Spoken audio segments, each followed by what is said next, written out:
శివుని వాహనం నంది. అందరికీ శివుడి గురించి, పార్వతి గురించి, వారి పుత్రులైన వినాయకుడు, కుమారస్వామి గురించి తెలుసు. కానీ శివుడి వాహనం అయిన నందిని గురించి కథనం ఇప్పుడు చూద్దాం. పూర్వకాలములో శాలంకాయనుడు అని ఒక మహర్షి ఉండేవాడు. అతని కుమారుడు శిలాదుడు. శిలాదుడికి సంతానం లేదు. సంతానం కోసం అతను చెయ్యని వ్రతం లేదు, స్నానం చెయ్యని తీర్థం లేదు. అయినా ప్రయోజనం కలుగలేదు. చివరకు శిలాదుడు హిమాలయ పర్వతాలకు వెళ్ళి ఘోరమైన తపస్సు చేయడం మొదలుపెట్టాడు. అలా కాలం గడిచింది. శిలాదుడు పట్టు వీడలేదు. అతని చుట్టూ పుట్టలు పెట్టినాయి. ఎట్టకేలకు అతని తపస్సుకు మెచ్చి శంకరుడు ప్రత్యక్షమై ఏ వరం కావాలో కోరుకోమన్నాడు. అప్పుడు శిలాదుడు శంకరుడికి నమస్కరించి, దేవదేవ, ఆశ్రిత వత్సల, అనాథ రక్షక, నాకు సంతానం లేదు. నా వంశం నిలపటానికి అయోనిజుడైన కుమారుని ప్రసాదించు. అతడు వేదాంగ విదుడు, విద్వాంసుడు, సకల శాస్త్ర కోవిదుడు, గుణసంపన్నుడు, శివభక్తుడు, దీర్ఘాయుష్యు కలవాడు అయి ఉండాలి అన్నాడు. శిలాదుని ప్రార్థన మన్నించి ఈశ్వరుడు, నువ్వు కోరుకున్న కుమారుడు లభిస్తాడు, కానీ అల్పాయుష్కుడవుతాడు అన్నాడు. శిలాదుడు ఆశ్రమానికి తిరిగి వచ్చాడు. ఎంతకాలమైనా సంతానం కలగలేదు. ఇక లాభం లేదు అనుకొని సంతానం కోసం యాగం చెయ్యాలి అని సంకల్పించి యజ్ఞగుండాన్ని తవ్వుతున్నాడు.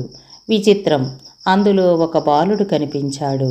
చూడచక్కని రూపురేఖలు, అందచందాలు, శరీర సౌష్ఠవం కలిగి ముద్దులు మూటగడుతున్న బాలుని ఇంటికి తెచ్చి పెంచుకోవటం మొదలుపెట్టాడు శిలాదుడు. ఋషి దంపతులు ఆ బాలుణ్ణి అల్లారు ముద్దుగా పెంచుతున్నారు. ఒక రోజున అతడికి నామకరణం చేద్దాము అనుకున్నారు. అప్పుడు అశరీరవాణి, ఋషివర్య, ఈ బాలుడు మీకే కాదు, ఆది దంపతులైన పార్వతీ పరమేశ్వరులకు కూడా ఆనందం కలుగజేస్తాడు కాబట్టి ఇతడికి నందుడు అని నామకరణం చెయ్యండి అన్నది.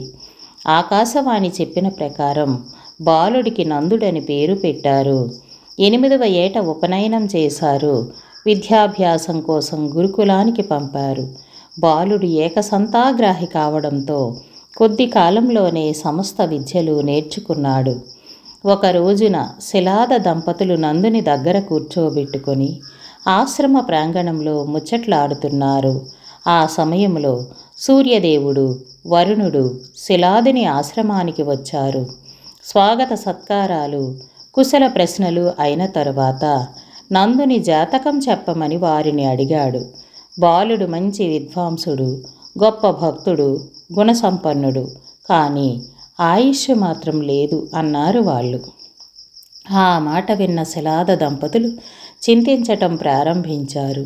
కుమారుడు వారి వద్దకు వెళ్ళి, తండ్రి, మీ విచారానికి కారణం ఏమిటి అన్నాడు.